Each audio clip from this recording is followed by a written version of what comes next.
IAS यार बहुत छोटा गोल है, लेकिन तब पर भी मैं लिख देता हूं यहां पे, तुमने आईएएस का गोल बना लिया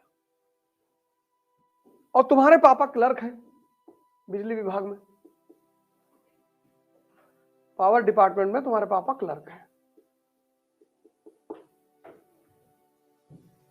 और तुम रहते हो बिजली विभाग की जो कॉलोनी है वहां रहते हो। अब तुम्हारी चुनौती यह है कि ये सारे लोग, सारे क्लर्क यहां रह रहे हैं और समाज में अवस्था से सोच जुड़ी होती है। जैसे तुम रिक्शा वाले से कहो कि तुम्हारे बेटे को आईएएस बनाएंगे, अरे कहेगा भैया काय बर्बाद कर रहे हैं हमारे लड़के को, मानेगा ही नहीं, मानेगा ही नहीं,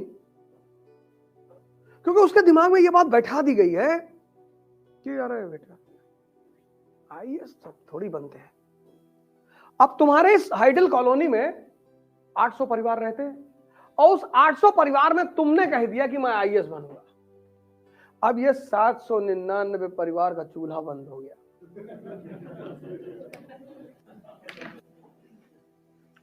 यार गुप्ता जी का लौंडो आईएएस बनने जा रहा है, और सौभाग्य से तुम पढ़ने में अच्छे हो, तुम्हारा रिकॉर्ड पढ़ने का अच्छा है, तुम्हारा 10th में 99% है, 12th में 99% है, फर्स्ट अटेम्प्ट में आईआईटी कानपुर में तुमने एडमिशन ले लिया है। समझ तो रहे हैं यार, है तो खिलाड़ी है। तो अब ये 799 क्या करेगा, ये तुमको इनडायरेक्टली, तिवारी जी मिल गए तुमको, और बेटा बड़े अंकल तो आईएएस की तुम तैयारी करने के लिए कह रहे थे, हाँ कर लो। तो हमारे एक दोस्त है लखनऊ में, उनका लड़का पढ़ने गया था, वो पागल हो गया बेचारा 2 साल बाद।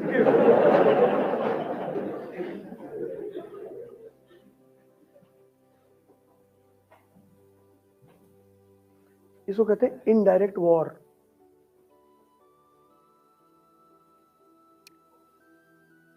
अब यही बात अगर तुमसे लगातार कही जाएगी, लगातार, तो हो सकता है तुम्हारे दिमाग में बैठ जाए,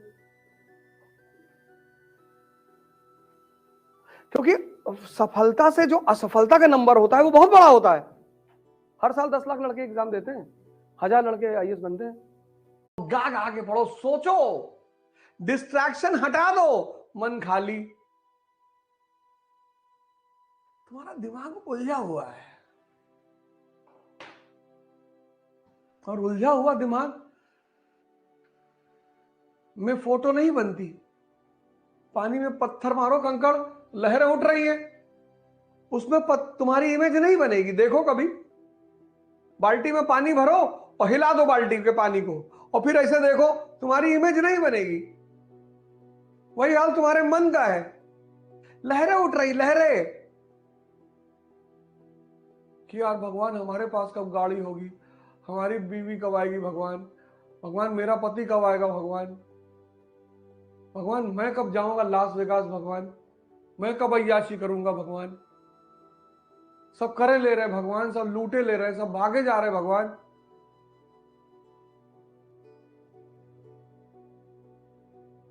और इन परिस्थिति में तुम चाहते हो कि एनसीईआरटी तुम्हारे दिमाग में घुस जाए, कभी नहीं घुसेगी। उसका फायदा कौन उठाएगा, कोई ना कोई तो उठाएगा ही। तो लोग दिल्ली से ऐड करेंगे, तरीकी add, sky is the limit when you are taught by the stars. तो तुम बोले ये बात तो है यार, दिल्ली चले तो कुछ मजा आए। अब तुमने इन लहरों को शांत किया नहीं और तुम दिल्ली पहुंच गए। अब उन्होंने तो अच्छा पढ़ा दिया, लेकिन साल भर बाद फिर तुम खड़े हो ऐसे, मजा नहीं आया यार।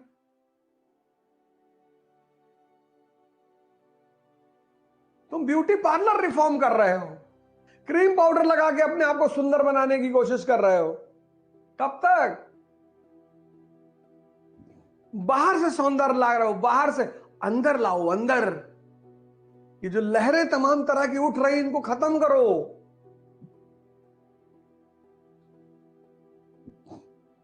इसीलिए इस देश में आश्रम व्यवस्था थी। चप्पल पहनोगे, एक तरह का कपड़ा पहनोगे, बाल शेव करा के रखोगे, सन्यासी। यही तो मैं तुमसे कह रहा हूं। तुम क्यों क्लास कॉन्शियस हो गए हो, प्रोडक्ट कॉन्शियस हो गए हो? तुम सन्यासी, तुम्हारा बाप अगर क्लर्क है, तुम सन्यासी बन जाओ। सिंपल कपड़े पहनो, सिंपल रहो, और सारी एनर्जी लगा दो पढ़ाई पे। देखो क्या होता है साल भर बाद। साइकिल पे चलो, 10 किलोमीटर के रेंज में अगर तुम्हारा काम है, साइकिल पे चलो, पेट्रोल के पैसा जो बचे जूस पी लो।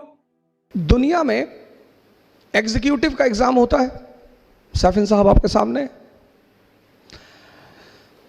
जुडिशरी का एग्जाम होता है। पूरी दुनिया में कहीं भी लेजिस्लेचर के लिए कोई एग्जाम नहीं होता। मेंबर ऑफ पार्लियामेंट बनने के लिए किसी परीक्षा को देने की जरूरत नहीं है। मेंबर ऑफ लेजिस्लेटिव असेंबली बनने के लिए किसी एग्जाम को देने की जरूरत नहीं है। क्यों? क्योंकि जो राजशाही है, किंगशिप,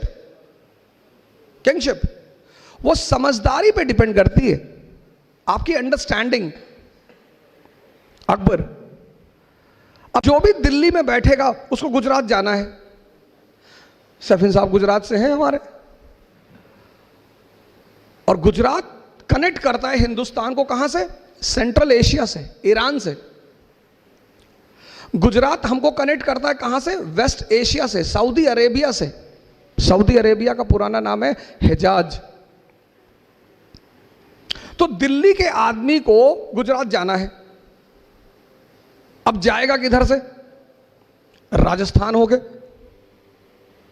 राजस्थान क्या है? डेजर्ट। और मनुष्य की जो प्रवृत्ति है, नेचर, वो उसकी ज्योग्राफी से इंफ्लुएंस होती है। जैसे यूपी बिहार का आदमी थोड़ा सा दिमाग से बहुत तेज होगा, काम कम करेगा, फर्टाइल जमीन है, बड़े तोहफे दिए मालिक ने, काम करना ही नहीं। लेकिन राजस्थान का आदमी से 10 किलोमीटर से पानी लेकर आना है, फिजिकली बड़ा स्ट्रांग होगा वो। तो जब फिजिकली स्ट्रांग होगा तो कॉन्फिडेंस होगा। अब आपकी हाइट 6 फीट है और आपका वेट है 200 केजी, और आप रेलवे का टिकट खरीदने गए, स्टेशन पे लाइन लगी है, मेरे जैसे 4-4 फीट के लोग खड़े हैं 20-20 केजी के। अब आप सबसे आगे जाके खड़े हो गए, क्योंकि आपकी हाइट तो 6.5 फीट और वेट 200 केजी। आप आगे जाके खड़े हो गए। अब हम लोग पीछे खड़े हो गए, सर झुका के बुदबुदा रहे हैं कि भाई साहब दुनिया में कोई कानून नहीं, बदतमीजी देखिए आगे जाके। अब हम कुछ बोल नहीं पा रहे हैं आपको, क्योंकि हमें पता है कि अगर एक ने बोला और मारा इसने, और पीछे से कोई नहीं बोला, तो हम तो गए। राजस्थान जो है ना, अफगानिस्तान, पठार अफगानी बॉर्न वॉरियर, अमेरिका ने सर झुका दिया तालिबान के सामने। अभी की घटना आपने 6-7 दिन पहले न्यूज़पेपर में पढ़ा होगा। अफगानियों को हरा ही नहीं पाया। क्यों? नेचर से लड़ते, टरेन, ज्योग्राफी। दक्कन जहां बैठे हो, पूना, मुगल, मराठों को हरा ही नहीं पाए, टरेन। वो यूपी बिहार का सिपाही यहां आता था, अब वो प्लेन का रहने वाला आदमी, और यहां की ज्योग्राफी बड़ी डिफरेंट, टफ। अब वो मराठी निकला पहाड़ के बीच से, एक हाथ मारा यूपी के आदमी को, फिर पहाड़ के अंदर। अब वो यूपी का आदमी ढूंढ रहा है कि भैया कहां गया। वो यूपी की फौज यहां लड़ नहीं पाई। सवाल ताकत का नहीं था, सवाल ज्योग्राफी का है।